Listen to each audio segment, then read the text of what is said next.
السلام علیکم ورحمۃ اللہ وبرکاتہ۔ ناظرین گرامی قدر، جلدی غصے میں آ جانا، چڑچڑاپن، بے چینی اور پریشانی محسوس کرنا،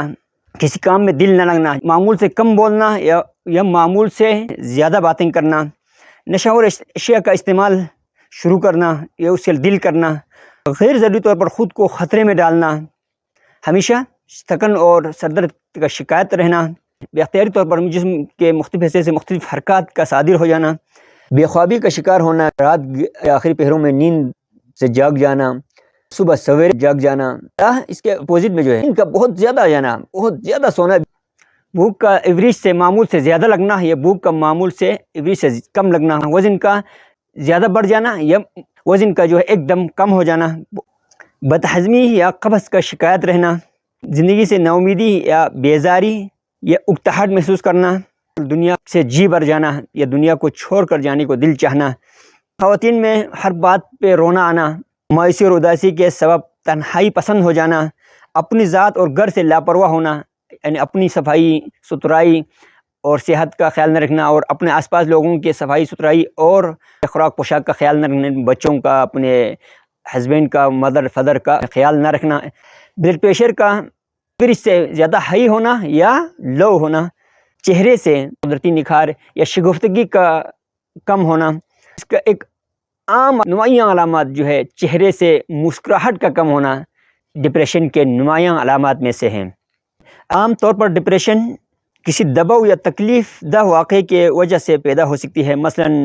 قریبی رشتہ دار کا، دوست کا، قریبی شخص کا فوت ہو جانا، رشتہ ٹوٹ جانا، نوکری کا کھو جانا، مالی حالات کا ناساز ہونا، ہمیشہ اکیلے رہنا، آس پاس میں جو ہے خاندان یا دوست یار احباب وغیرہ ساتھ نہ ہونا بھی ڈپریشن کے امکان کو بڑھا دیتا ہے۔ جسمانی طور پر اگر ہماری طبی صحت صحیح نہ ہو، ہمیں خدا نخواستہ کوئی دائمی بیماری ہو، کوئی ڈائبٹیز، بلڈ پریشر، تو ان بیماریوں کی وجہ سے بھی ڈپریشن ہونے کے چانسز بڑھ جاتا ہے۔ جسمانی طبعی تقاضے مثلا پراپر مکمل نیند، خوراک، ورزش وغیرہ کے کم ہونے کی صورت میں بھی ڈپریشن کے بڑھ جانے کا خدشہ ہے۔ جسمانی صحت کے مسائل مثلا جسمانی ذہنی امراض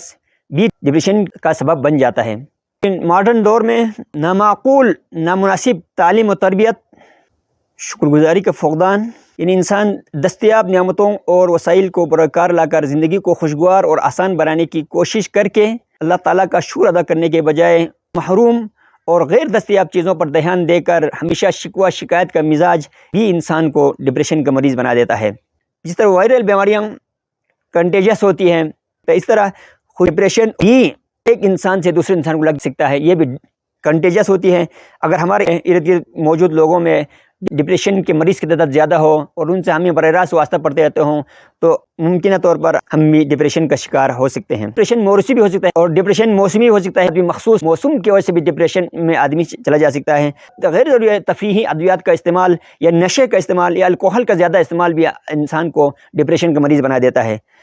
ہارمونل عدم توازن یا کیمیائی عدم توازن کی وجہ سے بھی انسان ڈپریشن کا شکار ہو سکتا ہے۔